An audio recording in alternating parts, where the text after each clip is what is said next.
নমস্কার, ময়দান আপডেটে সবাইকে স্বাগত জানাই। আপনাদের সঙ্গে চলে এসেছি আমি সৌরভ। আর আজ থেকে আমরা শুরু করছি কলকাতা ফুটবল লিগের ক্লাব ট্যুর। প্রত্যেক বছরের মতো এই বছরও কিন্তু আজ থেকে আমরা ক্লাব ট্যুর শুরু করলাম। আপনারা জানেন যে প্রত্যেক বছর কলকাতা লিগ আসলেই কিন্তু আমরা বিভিন্ন ক্লাবে পৌঁছে যাই, বিভিন্ন ক্লাবের অনুশীলন দেখাই। আর এই বছরে কিন্তু এই এরিয়ান ক্লাব, আমরা প্রথম দিনই আজকে কিন্তু অনুশীলনে চলে এসেছি। এরিয়ান ক্লাবের প্র্যাকটিস হচ্ছে পিছনে এবং সেখানে চলে এসেছি একেবারে কিন্তু সকাল সকাল মেঘলা ওয়েদার। এবং পুরোদমে কিন্তু এরিয়ান দল তারা গতকাল থেকে অনুশীলনে নেমে পড়েছে কোচ রঞ্জন চৌধুরীর নেতৃত্বে। একেবারে এরিয়ানের ইয়ং ব্রিগেড, বাঙালি ব্রিগেড, মূলত বাঙালি ব্রিগেড, তারা কিন্তু অনুশীলন করছে। আগামী দিনেও কিন্তু বেশ কিছু কিন্তু এই ধরনের ক্লাব ট্যুর আপনাদের সামনে আমরা তুলে ধরবো। তো আসুন দেখে নেওয়া যাক আজকের এরিয়ান ক্লাবের অনুশীলনে কিছু।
সামনেই কলকাতা লিগ, তো আমরা এরিয়ান ক্লাবে আজকে এসেছি। কোচ রঞ্জন চৌধুরীর অধীনে এরিয়ান ক্লাবের কিন্তু জোর কদমে অনুশীলন চলছে। তো চলুন আমরা দেখিনি কিছু প্লেয়ারের সাথে কথা বলে।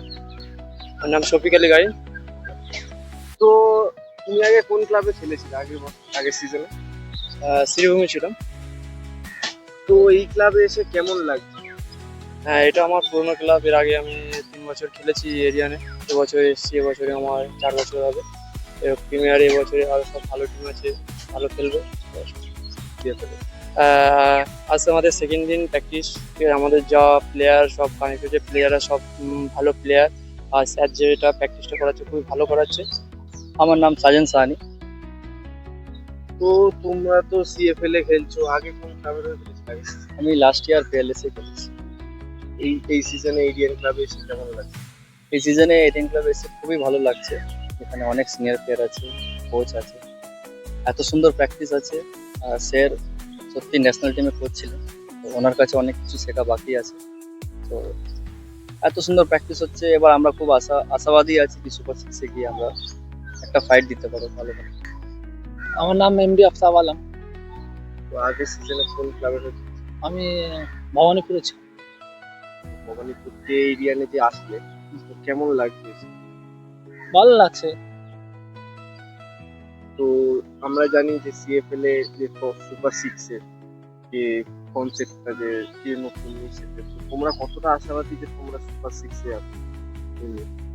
আশাবাদী তো আছি, কেন কোচ খুবই ভালো কোচ। এবার সিনিয়র প্লেয়ার কিছু আছে খুবই ভালো, যারা জুনিয়র প্লেয়ারকে অনেক সাপোর্ট করে। এবার দেখি কি হয়। আজকে আমরা এসেছি এরিয়ান ক্লাবের অনুশীলনে। আপনারা দেখছিলেন এরিয়ান ক্লাবের ছেলেরা অক্লান্ত পরিশ্রম করে তারা কিন্তু কলকাতা ফুটবল লিগের জন্য প্রস্তুত হচ্ছে। 25শে জুন থেকে কলকাতা লিগ শুরু হতে চলেছে এবং এই মুহূর্তে আমাদের সঙ্গে রয়েছেন এরিয়ান ক্লাবের যিনি হেড কোচ রঞ্জন চৌধুরী। রঞ্জনদা, স্বাগত জানাই ময়দান আপডেট এবং অন্যান্য সাপোর্ট স্টাফরা রয়েছেন, প্রত্যেককে স্বাগত জানাই। রঞ্জনদা, শুরুতেই আপনার কাছে জানতে চাইবো, তো এরিয়ান ক্লাবের সঙ্গে এবছর যুক্ত হয়েছেন।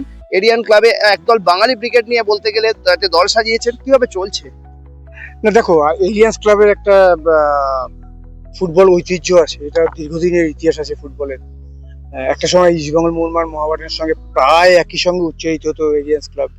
সেটা সময়ের পরিবর্তনের সঙ্গে, পরিস্থিতির পরিবর্তনের সঙ্গে হয়তো সেই জায়গাটা হয়তো এখন এরিয়ান্স ক্লাব নেই, আমরা সবাই মিলে সেটাই চেষ্টা করছি। যে সমরদা যখন আমার প্রথম কোচ করবার জন্য ডেকে পাঠিয়েছিল, আমি প্রথমেই এক কথা বলেছিলাম যে এরিয়ান্সের আমি আসতে পারি এখানে একটাই শর্তে, সেটা হচ্ছে যে এরিয়ান্স ক্লাবকে আপনাকে বড়ভাবে ভাবতে হবে, আবার দেখতে হবে যে এরিয়ান্স ক্লাব ওই জায়গাটায় পৌঁছাচ্ছে, আগামী দিনে আই লিগ খেলছে এরকম একটা জায়গায়। কারণ মানুষের সামনে যদি স্বপ্ন না থাকে তুমি আগাতে পারবে না, একটা জায়গায় থেমে থাকবে।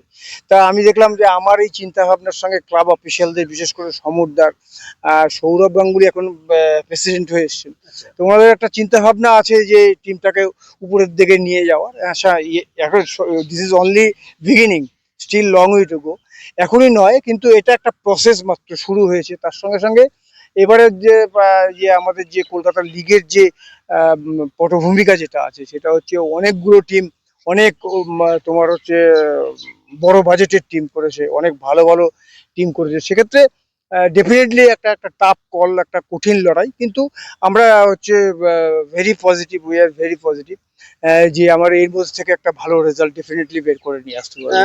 আমরা জানি যে রঞ্জন চৌধুরী বাঙালি ছেলেদের ওপর সবসময় জন্য বেশি জোর দেন, আর এবছর যদিও আইএফএল একটা রুলস যে 5জন বাঙালি ছেলের একটা কথা বলেছে, এই ব্যাপারটা কিভাবে দেখছেন?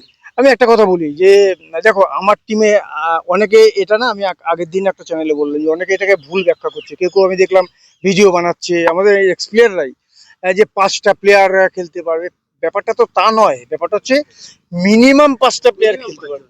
এবার তুমি ইচ্ছা করলে 10 জনও খেলাতে পারো, 11 জন, তুমি পুরো 40 জনের স্কোয়াডও তুমি হচ্ছে বাঙালি রাখতে পারো। তো সেক্ষেত্রে এটা ডিপেন্ড করে কি সিচুয়েশনের উপরে।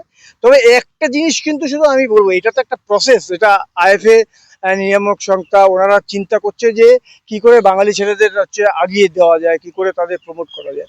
তবে এটা একটা এট দ্য সেম টাইম এটা মাথায় রাখতে হবে যে আমরা যে কলকাতা লিগটা খেলছি, এটা তো এই ধরনের খেলাগুলো কিন্তু একটা বিপণন, এটা একটা ইন্ডাস্ট্রি, এটাকে বিক্রি করতে হয়, মানুষকে মাঠে আসতে হবে, নাহলে এই খেলা চলতে পারে না। সেক্ষেত্রে কলকাতা লিগের যেই উন্মাদনাটা ছিল সেটা আগের থেকে একটু কমে গেছে।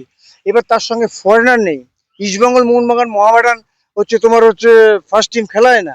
সেক্ষেত্রে এইরকম অন্তত এটাকেও মাথায় রাখতে হবে অ্যাট দ্য সেম টাইম, যে টুর্নামেন্টের স্ট্যান্ডার্ডটা যেন ডাউন না হয়। কারণ হচ্ছে 26টা টিমে এখনই প্রিমিয়ার ডিভিশনে, আমি 17 বছর কোচিং করছি, আমার যা অভিজ্ঞতা তাকে বলছি যে 26টা টিমে কিন্তু শুধুই বাঙালি ছেড়ে দিয়ে টিম করার মতো সেই কোয়ালিটি ফুটবল কিন্তু আসবে না।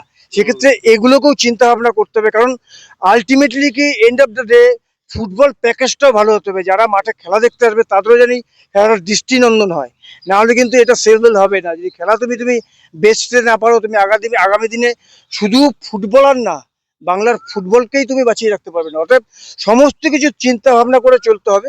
এটা একটা পার্ট যে বাঙালি ছেলেদেরকে বেশি বেশি করে সুযোগ দিয়ে তাদের তুলে আনা, অ্যাট দ্য সেম টাইম ফুটবলের স্ট্যান্ডার্ডটাও কিন্তু বজায় রাখতে হবে, তাহলে কিন্তু আমাদের স্ট্যান্ডার্ডটা বজায় থাকবে। আগামী দিনে আরো বেশি বেশি করে ছেলেরা ফুটবল খেলতে আসবে, যেটা খুব ইম্পর্টেন্ট। এবং আপনার কতটা আশাবাদী এবছর এরিয়ানের দলে কোন কোন সিনিয়র প্লেয়াররা রয়েছে এবং তাদেরকে নিয়ে কতটা আশাবাদী? দেখো আমি যেখানেই যাই আমি চেষ্টা করি যে সিনিয়র আর জুনিয়র সংমিশ্রণ করে একটা টিম করার। আমি কারো পার্টিকুলার নাম বলবো না, অনেকগুলো ছেলে আছে যারা কলকাতা গড়ের মাঠের চেনামুখ, এবং বেশ কিছু ছেলে আছে যারা হচ্ছে আপকামিং বয়েজ। তো আমি নাম করতে গেলে কার নাম বাদ হয়ে যাবে, কার নাম বলবো, তো ওইভাবে আমি বলবো না, কারণ আমি নামে বিশ্বাস করি না। আমি বিশ্বাস করি as a team, as a unit, as a family. আমার নাম ঝন্টু দেব, আমি অফিসিয়াল স্টাফ ও রঞ্জনদার। আমি প্রথমেই ক্ষমা চেয়ে নিচ্ছি, কারণ আজকে আমার শারীরিক একটু প্রবলেম আছে, এর জন্য আমি ইউনিফর্মে আসতে পারিনি।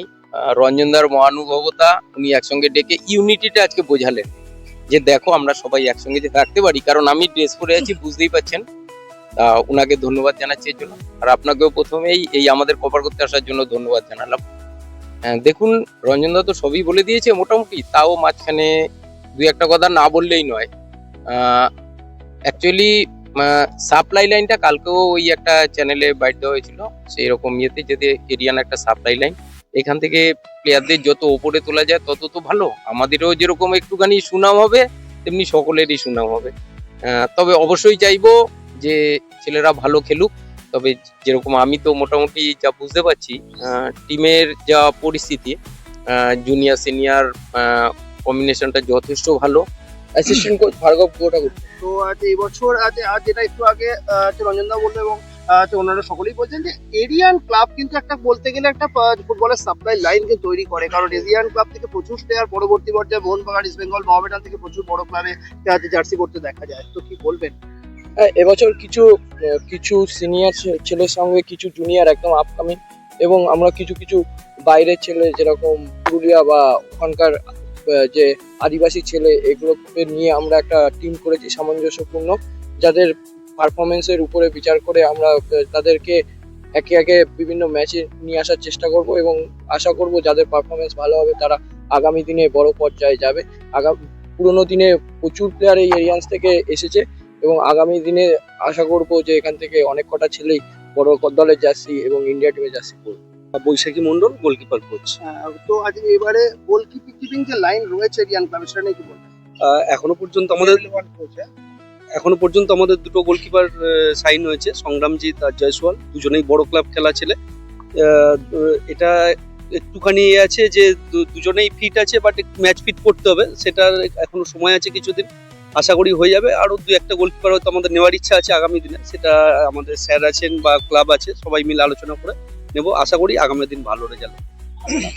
প্রদীপ দাস, ফিজিওথেরাপিস্ট। এই বছর লিগে কারণ একটা যে প্লেয়ারদের ফিটনেসটা অত্যন্ত গুরুত্বপূর্ণ এবং ইনজুরি এই সমস্যাগুলো, সুতরাং সেইগুলো রিকভারি করা, পুরো বিষয়টা কিভাবে বলবেন? মেন কথা হলো থ্যাংক ইউ জানাবো রঞ্জন স্যার আমাকে নিয়ে আসার জন্য, কেননা রঞ্জন স্যারের সাথে এর আগেও আমি একবার কাজ করেছি।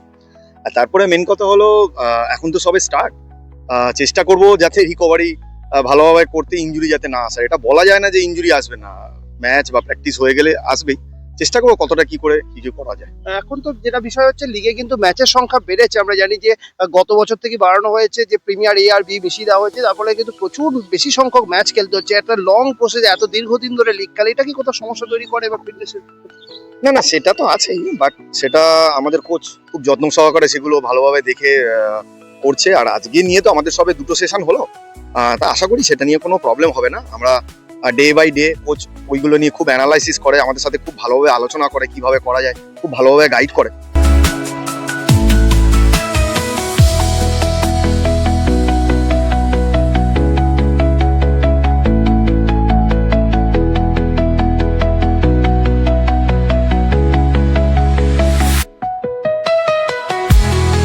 আপনারা দেখলেন যে এরিয়ান ক্লাবের অনুশীলন।